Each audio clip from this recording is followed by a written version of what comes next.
friends. Welcome back to the No Wrong Turns podcast. Thanks for joining us. I'm your host, Audrey Lee Hickman Hunter. The No Wrong Turns podcast talks to people about their story and their passions. It aims to see how their passions have evolved and grown throughout their story. Happy Valentine's Day, No Wrong Turns listeners. Hey listeners, I have a Valentine's Day ask for all of you. Can you guys take a few short seconds to give our podcast a 5-star rating and write a little review? When you do this, that helps people to be able to find the podcast easier on iTunes, Google Play, or the Spotify platform that it's on. It has been so awesome to see how the podcast has grown, and I know that you guys can help it to reach even more people. Welcome to our 7th episode. Today on the podcast, we have Izabel Olson. I met Izabel through my mom's volunteer work at the Salt and Light Coalition. The Salt and Light Coalition is a grassroots movement that mobilizes individuals and organizations to heal, educate, and empower youth and women in the fight against slavery.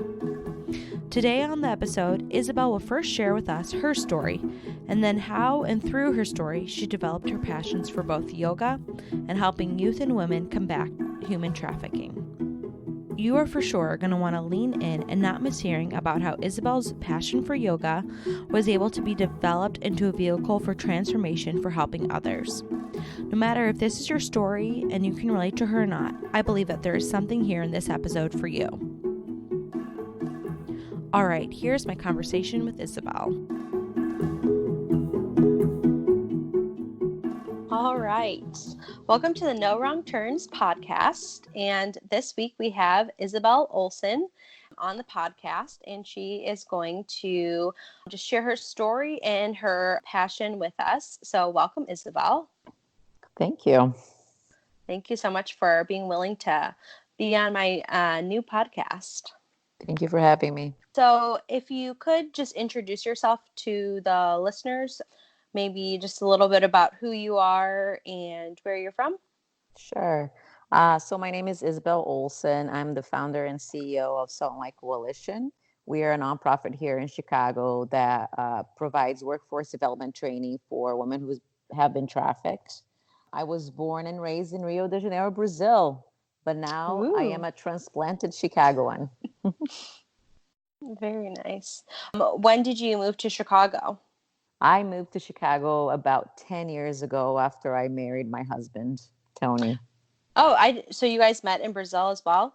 Yes, we met in Brazil and then we dated long distance for about 7 years. 7 years, that's a long time. Yeah, I know. Wow. I have a lot of patience. I can see that. 7 years. I just can't get over that. That's so long. Mm-hmm. So when you were in Brazil, did you go to school there as well? Yes. I know you are a doctor. You have your doctorate. So I was actually, I'll tell you a little bit of my life story. Great. Thank you. So I was born and raised in Rio de Janeiro, Brazil, as I said. My father was a lawyer and political activist. And my mom, she stayed home with me. She never really went to college, but she was a great mom. She was always there. My life was great. I was raised middle class. But when I was about, 12 years old, everything changed. My father was actually incarcerated by the government for fighting for the laborers of Brazil. They really had no evidence against him, but he nonetheless went to jail for 9 years with no parole, no way out.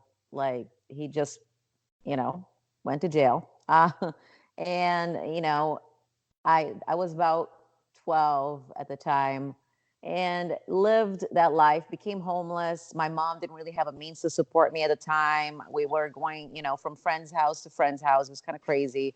My life kind of spun out of control when I was about 17 years old. So at 15, going back, I actually got a scholarship to come to America as a young dancer and dance at the Harrod Conservatory, which is in Florida. It's a very prestigious boarding school for dancers. But when I was 17, I met this Cuban con artist who kind of gave me all the attention that I was looking for, probably from my own father, but didn't have at the time. Mm-hmm. Except that unbeknownst to me, without my knowledge, he was on the most wanted list for the FBI. Whoa. Yeah. So, 2 years later, he left me alone, broken, and pregnant. So at 18, I became a single mom. Wow. And I was depressed. I was full of anxiety, and my life was a mess. But something clicked when I had my son. And that's when I started going to college in Brazil. I, Wait, so I have a question. Were yeah, you you met him in Florida and yeah, okay, and then you went back to Brazil. yeah. I went back to Okay. Brazil when I had my son so that I could have Okay, the support just of my family. just Yeah, checking. yeah. So I became a single mom at 18, like I said. But because something clicked. I was depressed. I was anxious because I was left. Hmm. But something kind of clicked when I looked at my son's eyes when he was born, and I wanted to do something for him, and so I decided to get a degree in education because in Brazil, when you're a teacher at private schools, your child can go to that school for free, and I couldn't afford to put him through any good schools. But if I was a teacher and I spoke really good English, so I knew it could be maybe an English teacher or something, I knew he could Hmm. get a scholarship. So I went through 4 years of school, got my degree in education, and started working as a teacher. Years later, got my master's, ended up here in Chicago at Northwestern University, where I got my doctoral degree. And I Was remember that going, in, oh, sorry, was that in yeah. education as well? So my doctoral degree is in something called learning sciences, which is kind of a hybrid degree that kind of studies how people learn, but it does through the lenses of education theory, but also anthropology and psychology. So Wow. my thesis was kind of done in the area of cognitive science on how people think about the economic system. But I went into Northwestern really believing that I was going to change the world. But 6 years went by and I felt like I hadn't really made not even a little dent. And I felt very, very frustrated. I felt like I was in the wrong place. I really wanted to do something where I was shaping change. And I just didn't really think that I was doing much. So I remember like finishing my degree and like going through my job search, but kind of going through the motions, not really feeling like I was meant to be there. I just felt like I had to do it because, I got this free ride for 5 years. And now I felt like I had to give it back to my advisor, and he expected me to become a professor. And Oh. and so I wasn't happy. But then at that same time, I found out that my yoga teacher had been teaching yoga at the Cook County Jail. And I was like, oh, that's so Hmm. interesting because my father, he was incarcerated. And that population is a population that kind of, that I had something in common with. And I Hmm. was like, you have to take me. I want to shadow you. I want to see what you do. So I started going to the Cook County Jail with my yoga teacher. And I was also a yoga teacher because yoga is my other passion. And I started teaching yoga at the jail. And, lo and behold, years later, that kind of turned into little by little Salt and Light Coalition. And it was kind of the beginning of what I do today. Wow. Yeah. So when you got your doctorate, was that already after you moved to the United States, or was that Yeah. okay? Just Yeah. trying to keep So up with the timeline. Yeah. So when my son was about 2 years old, I actually met my current husband and we dated long distance for about 7 years. And then after 7 years, I gave him an ultimatum, told him, okay, let's either we get married or we're done. It's been 7 years. So we ended up getting married. I moved to the United States, and that's when I applied to go to Northwestern. Okay, gotcha. Yeah, So you were a teacher up until the point that you came to the States? that's correct. Yeah. Okay. Okay, now I'm kind of getting the timeline down Hmm. here. Awesome. So what happened from when you were working at the Cook County Jail teaching yoga to how you got to Salt and Light Coalition? Can you tell a little bit Yeah. how you how it how you learned about you thought about starting it, and kind of what were I can tell the little parts in your story that kind of made a great foundation, but what was kind of like the catalyst? Mm-hmm. Yeah. So when I went into the Cook County Jail and I taught for the first time yoga, something within me just came alive. I don't know if you've ever been to the Cook County Jail, but you go in there and, women are kind of being forced to take your class. They don't really want to be there. They give you a hard time. They'll make, jokes and make you feel very uncomfortable. Mm-hmm. But within that hour after teaching, I teach a yoga type called Holy Yoga, which is a Christ-centered yoga. Within that 1 hour, you just see so much change in the women. They are like, they something shifts in them and they look at you, they're like, oh, when are you coming back again? I really like this. Like what just happened? And I just remember my heart coming alive. And so I kept doing that for about 2 years. And within those 2 years, I had been learning a lot of, statistics about the women at the Cook County Jail. And one of the statistics that called my attention was that 70% of the women at the Cook County Jail at that time were there under the charges of trafficking or something that is trafficking related. So what I felt really upset about is that women are victimized the first time by this men or women. Nothing will happen to the perpetrator, and then they will go to jail and be victimized again by society. And then what happens is that they're trafficked before the age of 15, 30% of them before the age of 15, 60% of them before the age of 18. So they never get an education. They have no job history and they have a record. So it is impossible for you to gain employment. So with that in mind, I was like, you know what? I need to do something about this. I don't know. I just started feeling this weird thing that I had to do something about this. And one day I walked out of jail and I felt like an audible voice telling me to start an organization that would help trafficked women. Wow. So having heard that and knowing that I'm not schizophrenic or anything, I I started reaching out to organizations here in Chicago that provide shelter to trafficked women. And I asked them to teach Holy Yoga. And the place that would allow me to do this was called New Life Covenant Church. I started going there and teaching yoga to those women. And then what I saw was a gap. And the gap was that women are being trafficked, like I said, before the age of 18. They have no job history, no education and records. And then they're giving sheltered, they're helped out of their situation, but nobody's educating them. Nobody's giving them, workforce development tips. And then if nobody is giving them that and they have no experience, they will probably never be able to get a job. And so they'll go into this vicious cycle that is just never ending. And the way to break that cycle is to train them for jobs. And so I started telling everybody that I knew that I was going to start this workforce development program with this component of healing, and we're going to do yoga. And to be honest with you, at first I had no idea what I was doing at all. Like I seriously did not know what I was doing, but I just kept talking. And then when I kept talking, things started happening in a very mysterious way. People are like, oh, I'll do your 501c3. I'll fill the papers out for you. And I was like, oh, okay. And then I met this judge and she came behind me and she started advocating for me and giving me certain contacts. And then from that point on, in 6 months, we were in operations. Wow. Yeah. That's so quick. I think when things happen that quickly, it's definitely, you have to look back and say, wow, God, that's you. Oh, for sure. With all of those steps in there.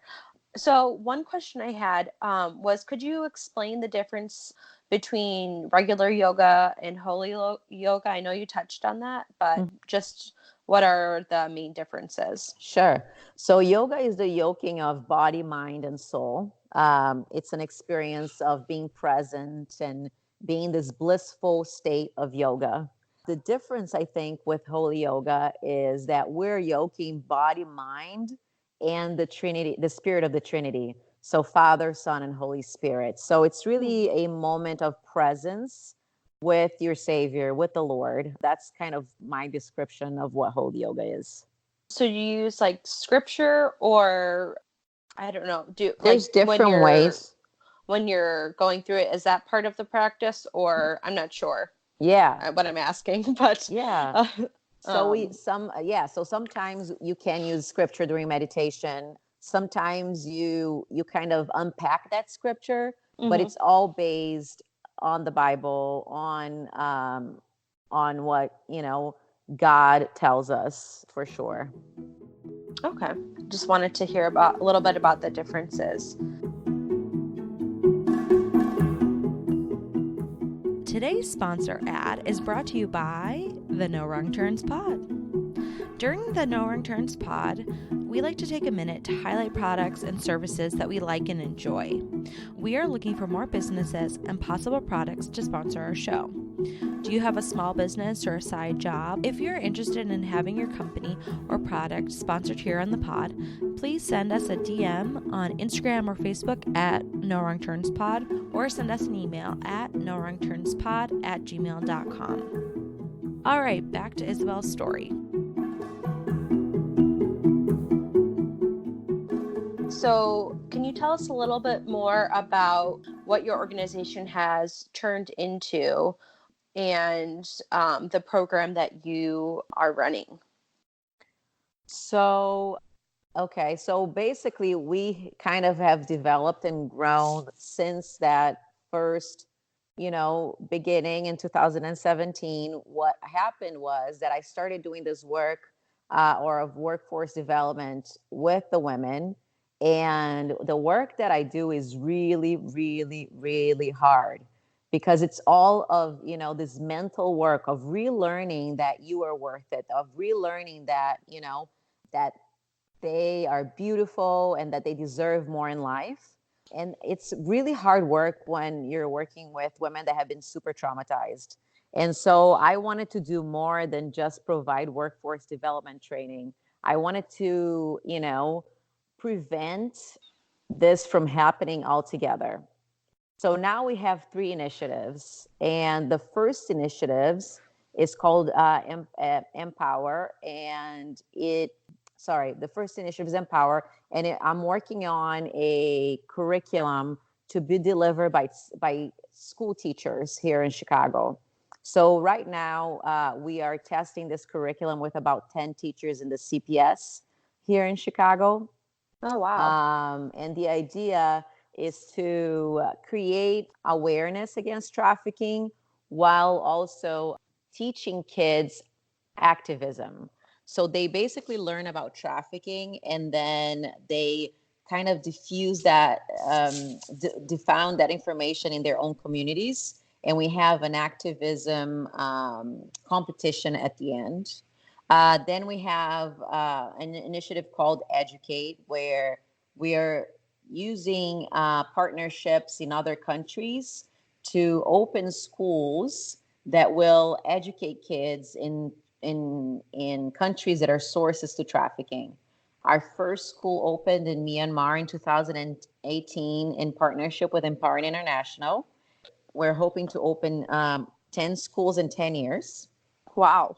Yes. Oh, so the third initiative is an initiative called HEAL, and it's a 12-month workforce development program for survivors of trafficking, where basically we spend 6 months through a restoration of body, mind, and soul. And we do that through a structured curriculum that takes women through the 8 tenets of faith and explore things like the idea of love, grace, hope, service, justice, peace.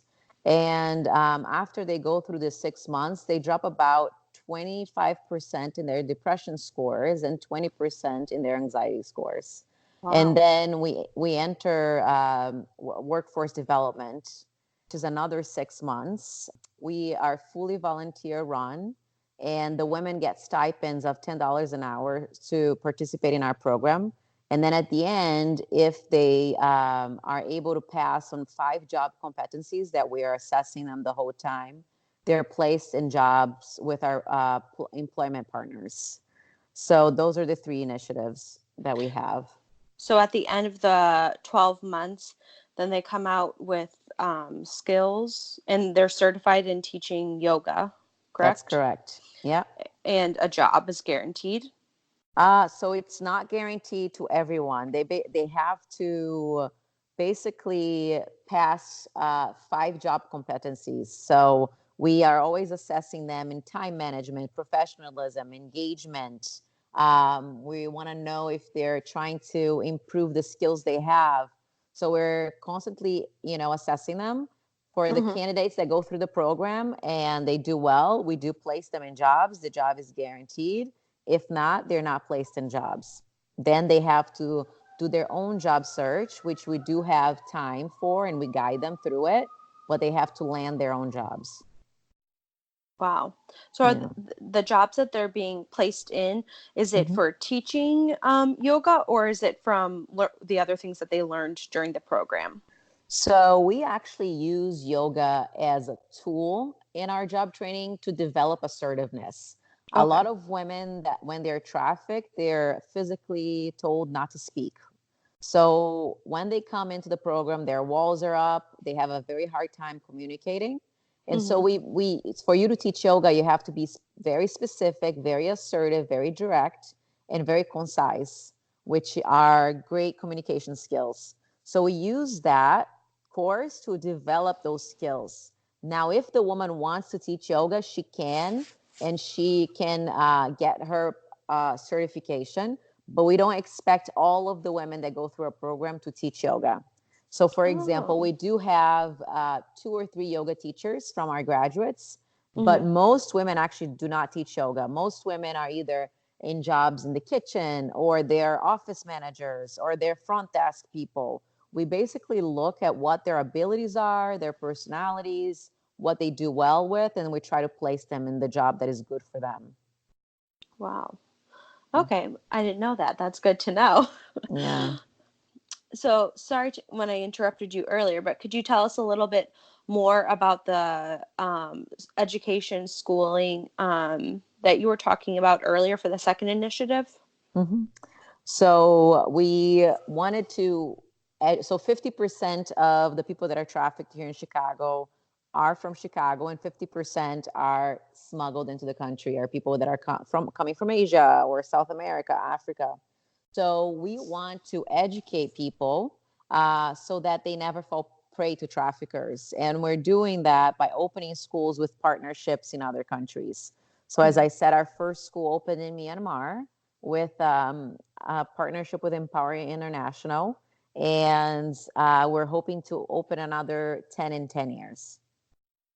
So does is that so that part is so at the schools are they teaching about human trafficking, or it's just a good school that's also teaching about human trafficking? Can you explain a little bit more about that?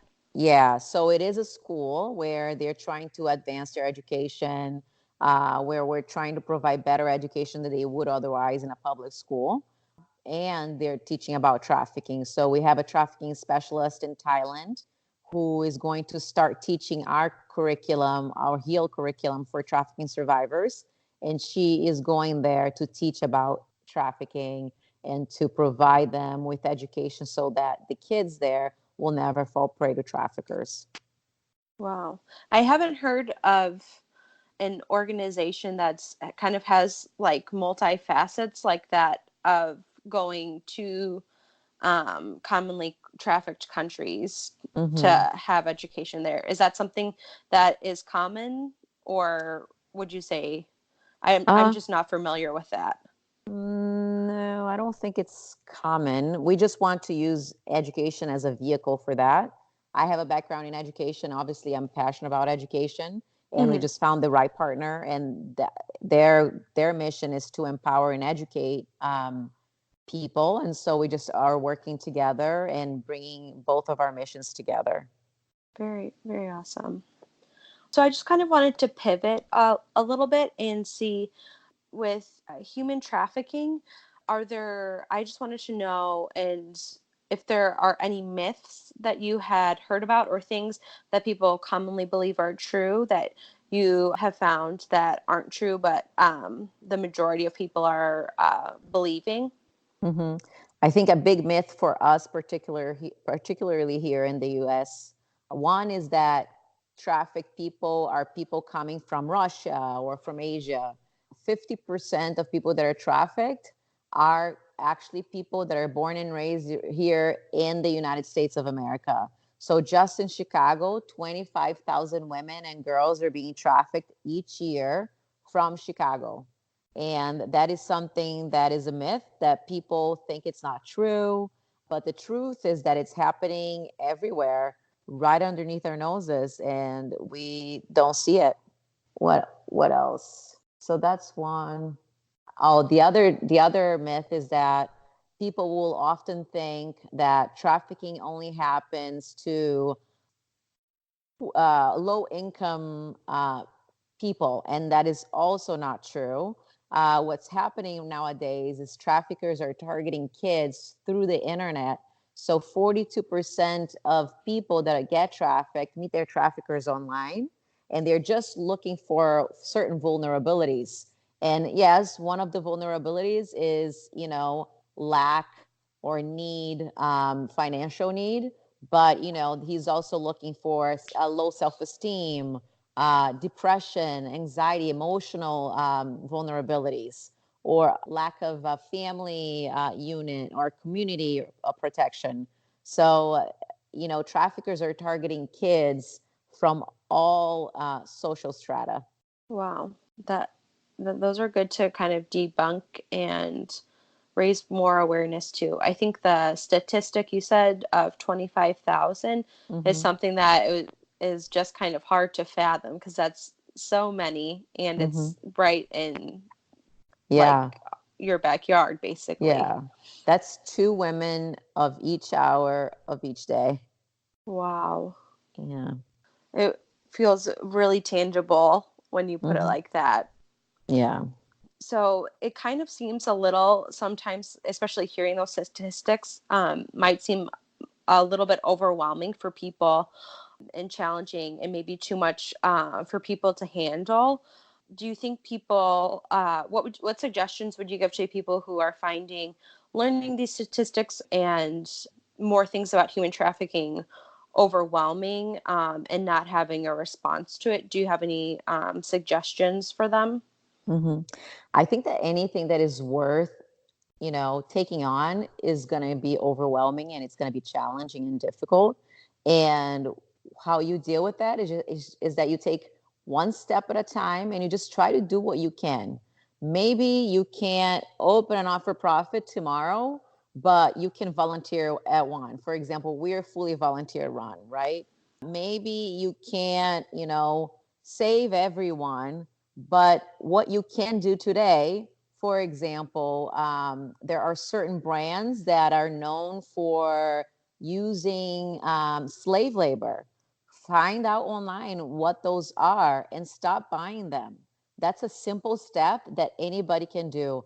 Buying coffee that is fair trade, simple step anyone can do. So just find out the small steps that you can take in your everyday life that are going to have, in the end, a big impact in someone that is very tangible.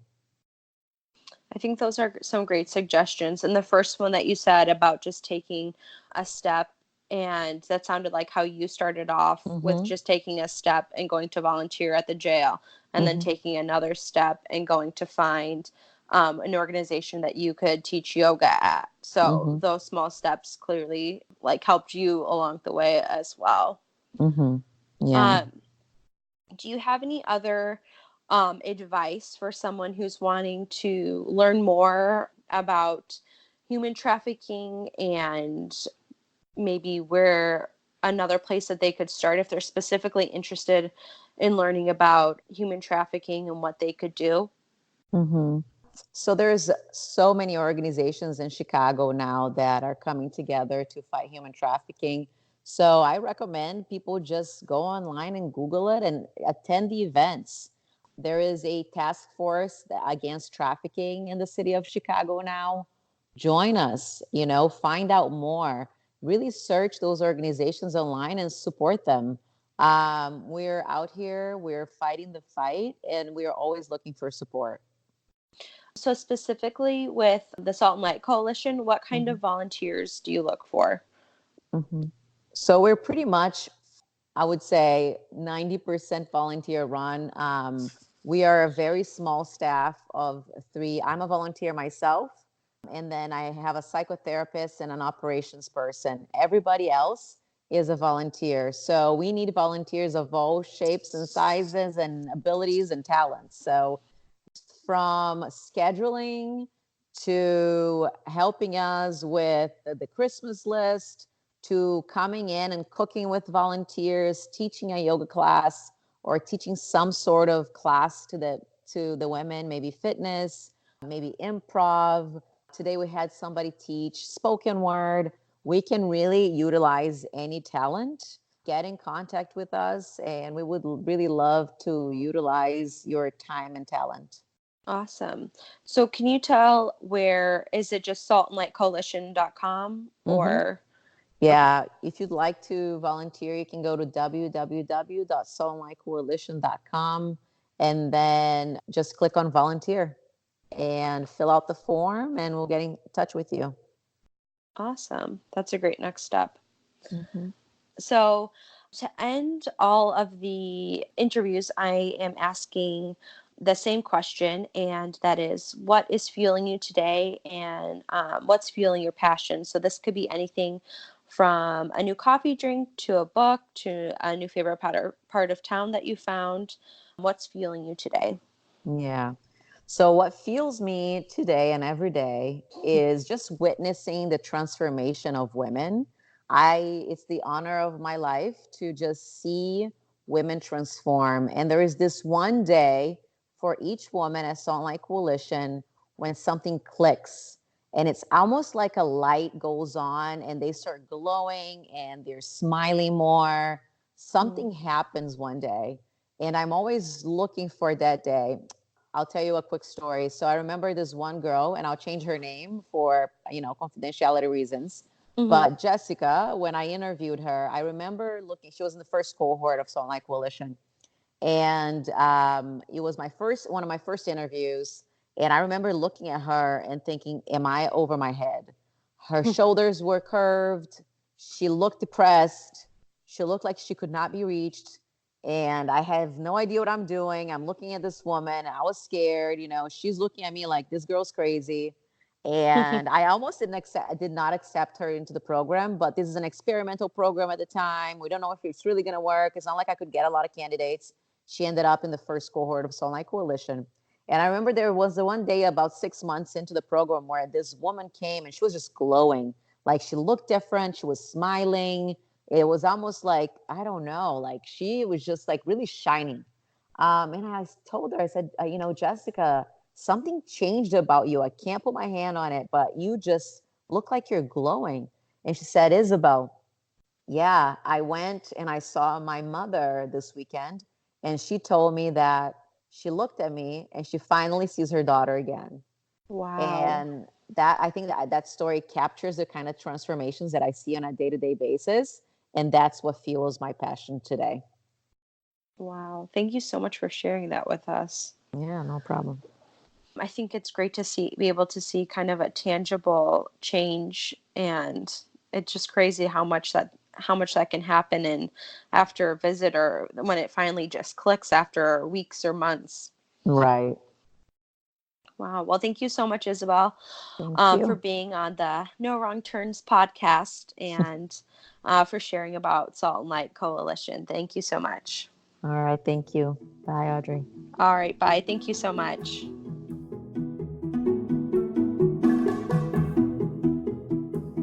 Friends, I have loved our conversation with Izabel. It was awesome to see how Isabel's passion for yoga is able to be used as a tool to develop assertiveness in women. And from that, how she was able to use her life's turns and experiences to develop the Salt and Light Coalition. I hope that we were all encouraged today about how Izabel was able to use her passion and further it through her other interest, one step at a time. I love how Izabel encouraged us to simply take the next step, no matter how small, but to keep researching and taking it a step further. My prayer is that you consider what God has for you and what He might be leading you to. See the show notes for our music credits.